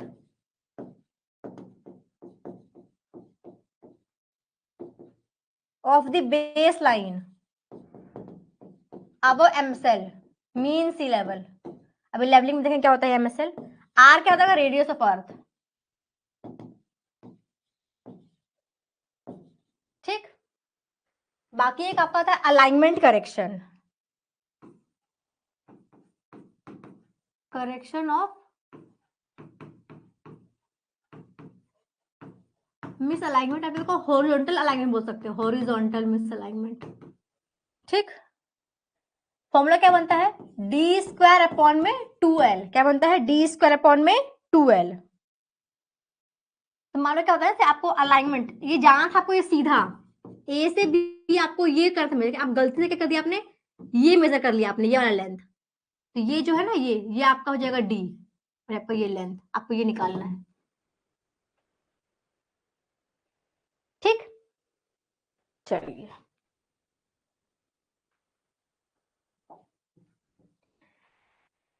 कुछ आपके पास इंस्ट्रूमेंट होते हैं जो कि आप राइट एंगल सेट करने के लिए यूज करते हैं, जैसे क्रॉस स्टाफ है। अब इस क्रॉस स्टाफ में भी ओपन क्रॉस है, French cross, adjustable, optical square, ये सारे ना आपके राइट एंगल्स। मान लो कोई आपके पास ये लाइन है ना, यहाँ पे कोई पॉन्ड आ गया या कोई ट्री है, इसको आपको ना अपने इस लाइन में मार्क करना है, तो आप ना 90 डिग्री में मार्क करते हैं ऐसे जनरली। लेकिन 90 के अलावा भी आप मार्क कर सकते हैं। अगर आप ओपन क्रॉस स्टाफ यूज करते हैं, ठीक है, तो इसमें आप 90 डिग्री ही बना सकते हैं। फ्रेंच में आप 45 बना सकते हैं, 90 बना सकते हैं और 135 डिग्री बना सकते हैं। एडजस्टेबल में एनी एंगल, किसी भी एंगल को अगर सेट करना होगा तो आप इसका यूज करते हैं। ऑप्टिकल से ज्यादा कन्वीनियंट होता है, एक्यूरेट होता है एज कंपेयर क्रॉस स्टाफ के। प्रिज्म क्या होता है, सबसे मॉडर्न तरीका है और प्रिसाइज तरीका है 90 डिग्री मार्क करने के लिए। ठीक, ये कुछ इंस्ट्रूमेंट हो गए राइट एंगल सेट करने के लिए।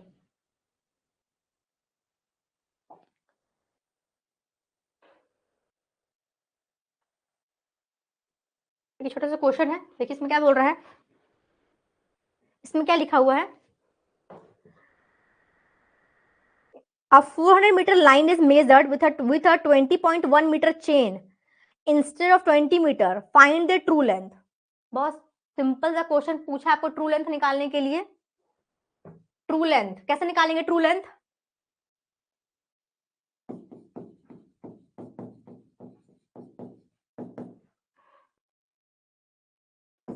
मेजर्ड लेंथ एल अपॉन में एल।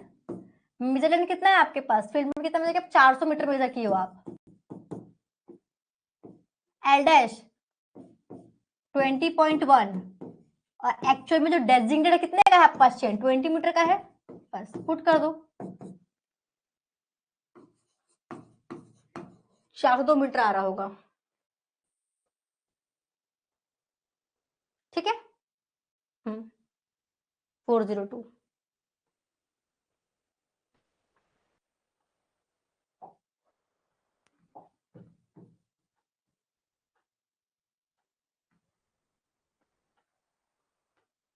इसमें क्या बोल रहा है?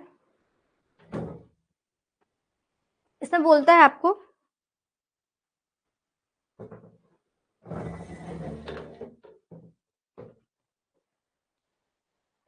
a 20-meter chain was found to be 12 centimeter too long. After chaining a distance of 1800 meter, it was found to be 15 centimeter too long at the day work. After chaining a total distance of 2500 meter, find the true distance if the chain was correct before the commencement of the work. मतलब जो आप chain को लेके गए थे, मतलब काम करने के स्टार्टिंग से पहले आपका चेन सही था, ठीक है, आपके पास 20 मीटर का चेन है। आप जब 1800 मीटर लेंथ जब आप अपना सर्वे करते हैं तब आपको पता चलता है कि आपको जो चेन है 12 सेंटीमीटर लंबा हो गया है, टू लॉन्ग। ठीक है, और एट लास्ट जब आप पूरा 2500 मीटर का जब आप अपना सर्वे कंप्लीट करते हैं at the end of day work, आपको पता चलता है कि आपका चेन 12 सेंटीमीटर लंबा, तो 15 सेंटीमीटर लंबा हो गया। तो आपको ये बताना है कि जो आपका ट्रू डिस्टेंस होना चाहिए था फील्ड में वो कितना होगा, आपको वो निकालना है। कैसे निकालें? देखिए, जब भी आपको ऐसा क्वेश्चन बोलेगा कि स्टार्टिंग में चेन सही था, है ना, लिखा है ना, chain was correct before the commencement of work, before the commencement chain सही थी बिल्कुल, तो यहाँ पे आपको ना आपके एरर का एवरेज करना पड़ता है। क्या करना पड़ता है? Average error. आपके पास लेंथ तो कितने का है? 20 मीटर का है, ठीक, 20 मीटर का चेन है। स्टार्टिंग जब आपने स्टार्ट किया तो यहाँ पे एरर 0 था। जब 1800 मीटर में पहुंचते हो तो यहाँ ऊपर चलता है आपका चेन 12 सेंटीमीटर लंबा हो गया है, तो एवरेज एरर कितना हो जाएगा? लंबा हुआ है ना, 0 प्लस 12 डिवाइड बाई 2 हो जाएगा, कितना जाएगा ये? 6 सेंटीमीटर आएगा। 0 प्लस 12 डिवाइड बाई 2 होगा, यहाँ पे 0 था, यहाँ पे 12 हो गया, तो 0 प्लस 12 डिवाइड बाई 2, ठीक, आ गया। आपका जो लेंथ होगा, ये लेंथ वो कितना हो जाएगा? 20,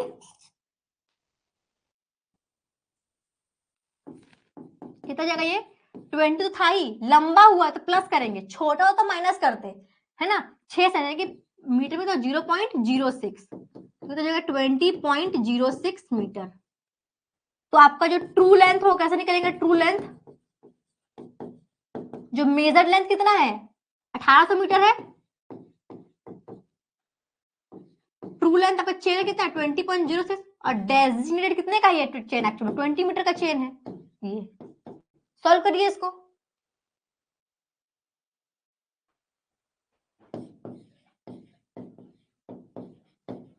कुछ इतना आ रहा होगा 1805.4 मीटर।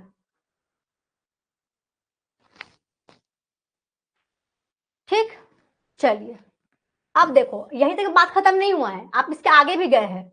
आप इसके आगे आपने जो टोटल डिस्टेंस कितना कवर किया है 2500 मीटर, मतलब यहाँ पर तो 0 था, 1800 तक कितना था आपके पास, 12 सेंटीमीटर का एरर था। टोटल कितना क्या 2500 मीटर। यहाँ पे कितना आ गया लास्ट में कितना, मतलब 15 सेंटीमीटर आ गया। यहाँ 1800 तक का तो आपने कर लिया, अब बाकी बचा हुआ डिस्टेंस ये करना है आपको, तो कितना average error 12 plus 15 divide by 2 निकाल लेंगे। ठीक, ये लेंथ कितना बचा 2500 टोटल है, 1800 आपने कर लिया, बचा कितना आपके पास लेंथ, और 700 मीटर बचा आपके पास ये। ठीक, चलिए ट्रू लेंथ कैसे मिलेगा, ट्रू लेंथ 700 जो लेंथ है आपके पास, ये एल डैश कितना है आपके पास सॉल्व करने पे, ये 13.5 आ रहा होगा ना इसका सेंटीमीटर में, 13.5 सेंटीमीटर। तो एल डैश कैसे मिल रहा होगा आपको 20 प्लस 0.135, 20.135 डिवाइड बाई 20 सॉल्व कर देंगे इसको, तो ये 704.725 समथिंग आ रहा है मीटर में।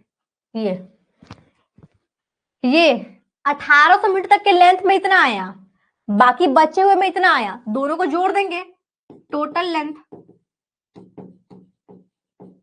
पूरे 2500 में कितना, पूरा जो 2500 एक्चुअल में था, आपने मेजर किया 2500, वो एक्चुअल में कितना है, दोनों को जोड़ दो तो यार 25 10.125 मीटर।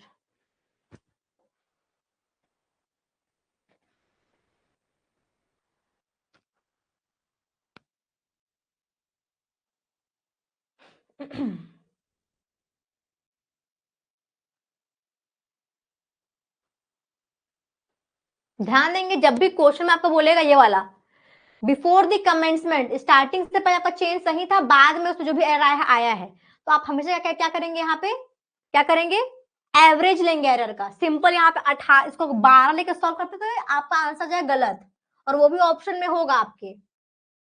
ठीक है, तो ध्यान देंगे बिफोर द कमेंसमेंट सही है, स्टार्टिंग में 0 ऐसा वाला बोलते, हमसे आपको एवरेज करना है। क्लियर, चलिए तो होप आपसे ऐसा क्वेश्चन भी बन जाएगा। एक ये क्वेश्चन है, इसका आधा मैं आपको करा दी हूं, ये नेक्स्ट पार्ट आप लोग सॉल्व करेंगे। हाइपोटेन्यूस अलावेंस वाला क्वेश्चन है ये, हाइपोटेन्यूस अलावेंस टॉपिक देखे ना, अनइवन ग्राउंड के लिए करते हैं, तो सॉल्व करेंगे आप लोग, इसको भी आप लोग सॉल्व कर लेना, स्लोप वाला क्वेश्चन है ये। ठीक, चलिए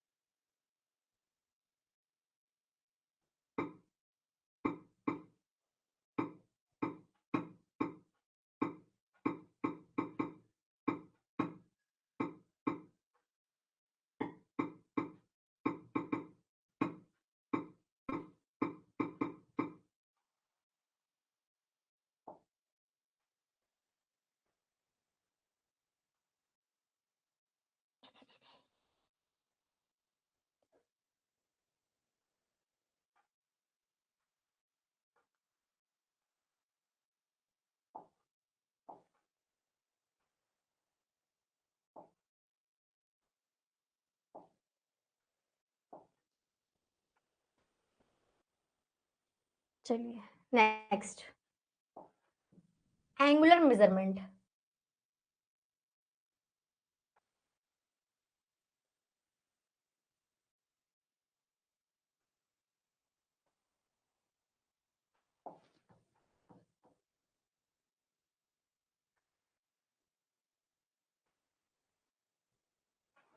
अब देखो इससे पहले जो हमने देखा लीनियर मेजर, उसमें हमने क्या किया, लेंथ को फाइंड किया आपने, है ना। इसमें क्या करेंगे हम लोग, अब एंगल निकालेंगे। एंगल किसकी हेल्प से करेंगे आप, कंपास की हेल्प से करेंगे। जैसे आपका कंपास पर दो कंपास होगा, एक प्रिज्मेटिक और एक आपका सर्वियर कंपास, दो कंपास देखने को मिलेगा, ठीक है।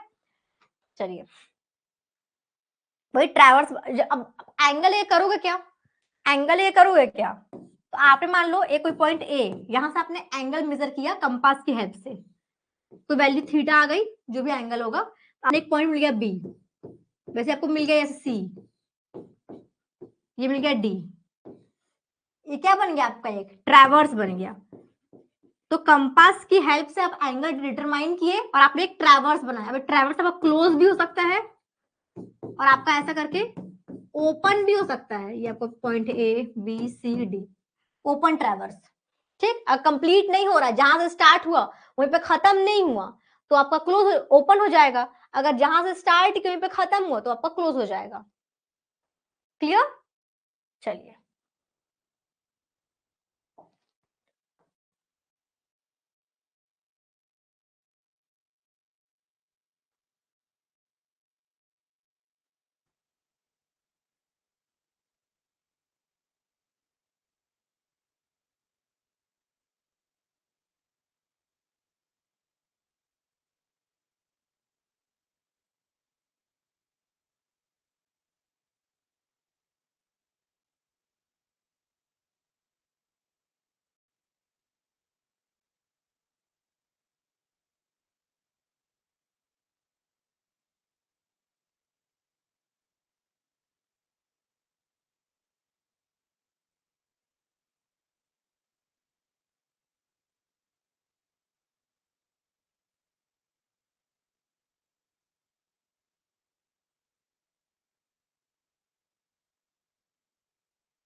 वॉइस क्लियर है क्या, नेटवर्क नेटवर्क इशू आ गया था, वॉइस क्लियर है। चलिए इसका जो लीस्ट काउंट रहेगा आपके प्रिज्मेटिक कंपास का 30 मिनट्स का रहेगा। 30 मिनट्स मतलब क्या, 30 मिनट लीस्ट काउंट का मतलब क्या होता है, वो मिनिमम वैल्यू जो आप पढ़ पाए। जो आपका कंपास है ना, अगर कोई इसमें कोई जो रीडिंग वाला पढ़ रहा है वो बोल रहा है कि इसमें 60 डिग्री और बोल रहा है 45, मतलब इसमें जो मिनिमम जो वैल्यू पढ़ पाएंगे वो 30 मिनट्स का पढ़ पाएंगे आप, इससे छोटा नहीं पढ़ पाओगे आप। जो इसका लीस्ट जो वैल्यू होगा छोटा, ये आपको 30 मिनट्स देगा, 30 मिनट,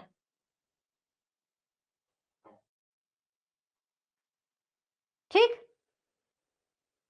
चलिए कुछ ऐसा दिखता है आपका प्रिज्मेटिक कंपास।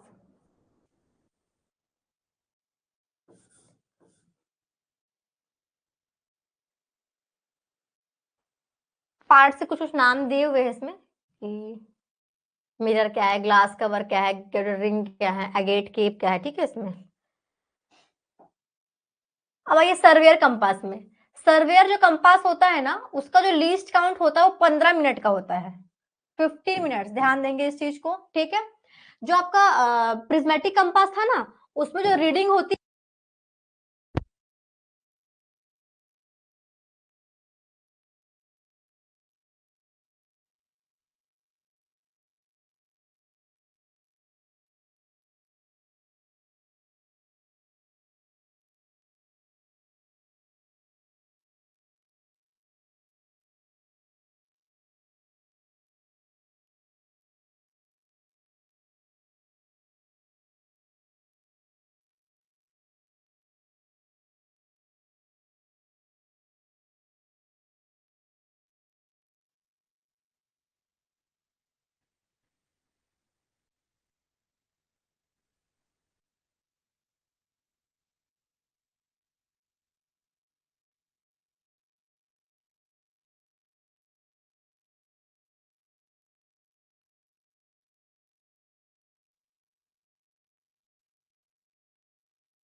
अभी आ रहा है क्या वॉइस? बैटरी का इशू हो गया था। हाँ, चलिए ठीक है। तो इसमें क्या होता है, आप 0 से लेके 360 डिग्री पढ़ते हैं सर्वेयर कंपास में, सॉरी प्रिज्मेटिक कंपास में, और सर्वेयर में अभी तक पढ़ाते हैं 0 से लेके 90 डिग्री। ठीक, इसका लिस्ट का 15 मिनट होता है सर्वेयर का, प्रिज्मेटिक 30 मिनट्स होता है। क्लियर? कुछ ऐसा दिखता है आपका सर्वेयर कंपास,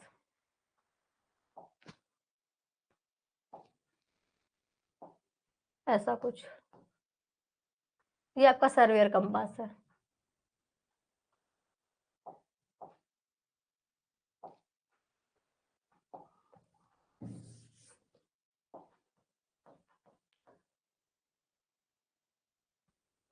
बाब आपको टर्म देखने को मिलेगा बियरिंग, जैसे हमने यूज करा बियरिंग, बियरिंग मतलब एंगल ही हो गया। ठीक है, एंगल ही हो गया।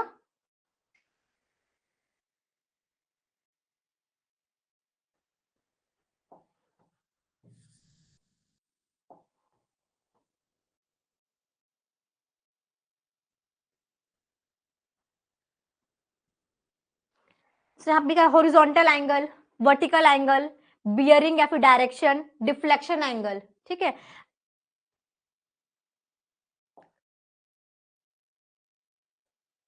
देखो किसी भी एक फिक्स रेफरेंस है, जैसे मान लो ये मेरा एक फिक्स रेफरेंस हो गया, इस फिक्स रेफरेंस अगर आप हॉरिजॉन्टल प्लेन में, हॉरिजॉन्टल प्लेन में अगर कोई से कोई पॉइंट ये है, यहां से यहां कोई पॉइंट है, ठीक है, तो यहां से अगर आप ये एंगल मेजर किए, हॉरिजॉन्टल प्लेन मतलब कि ये प्लेन,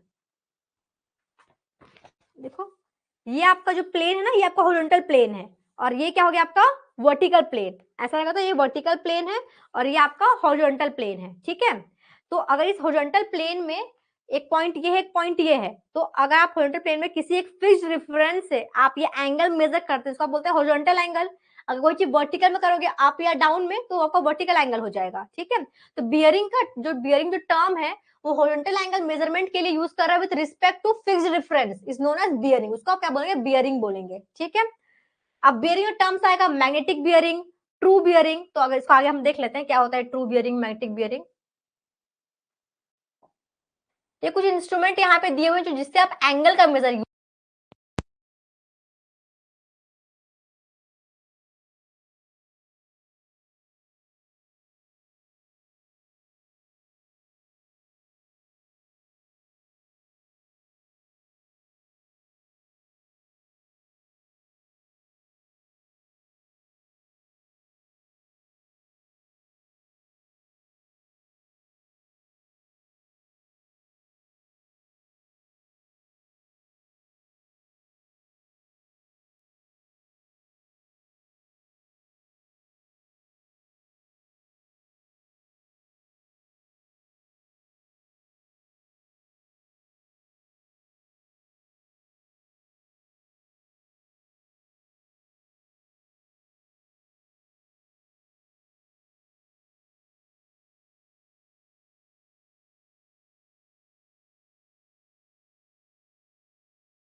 क्या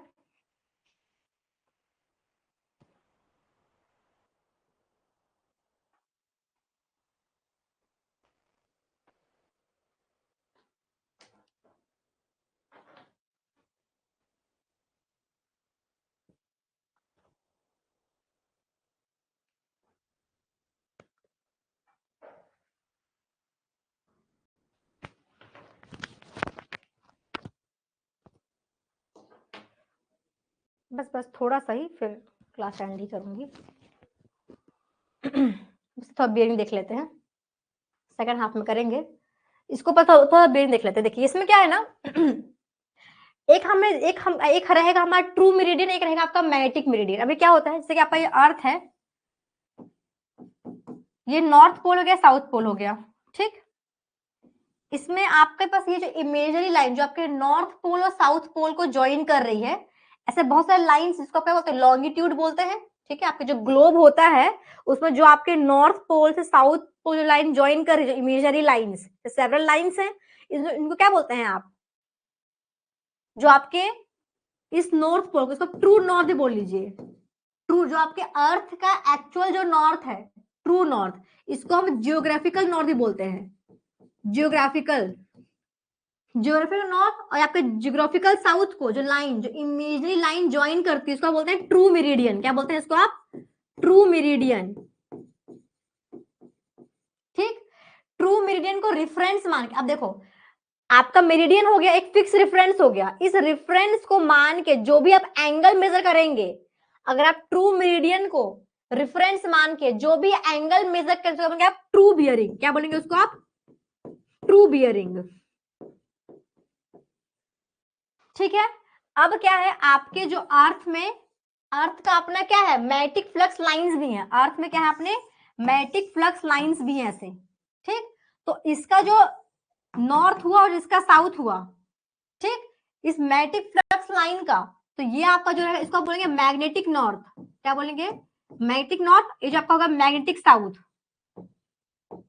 ये जो लाइन, जो इमेज जो लाइन जो ज्वाइन करेगा आपके मैग्नेटिक नॉर्थ और मैग्नेटिक साउथ को, इस लाइन को क्या बोलेंगे आप अपना, मैग्नेटिक मेरिडियन। क्या बोलेंगे, मैग्नेटिक मेरिडियन। और इनसे जो आप बियरिंग मेजर करेंगे उसको बोलेंगे मैग्नेटिक बियरिंग। क्या बोलेंगे उसको आप, क्या बोलेंगे उसको आप, अपना मैग्नेटिक बियरिंग बोलेंगे उसको आप।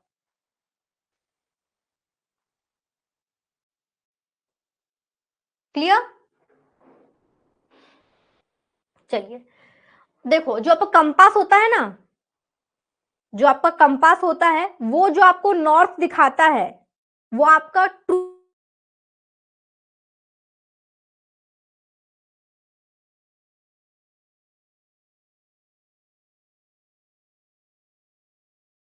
नहीं होता है, वो आपका क्या होता है, मैग्नेटिक नॉर्थ होता है। जो हम किस तरफ जा रहे हैं तो उसके लिए जो कंपास यूज करते हैं ना, वो जो कंपास होता है वो जो नॉर्थ दिखाता है, को ट्रू नॉर्थ को फाइंड करने के लिए प्रॉपर एस्ट्रोनॉमिकल सर्वे करना पड़ेगा, तब आपको ट्रू नॉर्थ मिलता है, ठीक।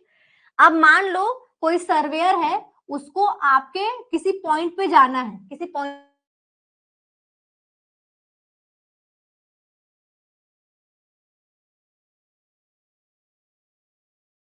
है, मैग्नेटिक नॉर्थ दिखाया और वो उस मैग्नेटिक नॉर्थ से यहाँ पहुंच गया, तो ये आपका मैग्नेटिक नॉर्थ है, आपका ये ट्रू नॉर्थ है। ट्रू नॉर्थ और मैग्नेटिक नॉर्थ के बीच में जो ये एंगल बनता है, ट्रू मेरिडियन और जो मैग्नेटिक मेरिडियन बीच में जो एंगल बनता है, इसको बोलते हैं मैग्नेटिक डिक्लाइनेशन। क्या बोलते हैं इसको आप, मैग्नेटिक डिक्लाइनेशन। ये सारे टर्म्स हैं, आगे अभी काम आएंगे।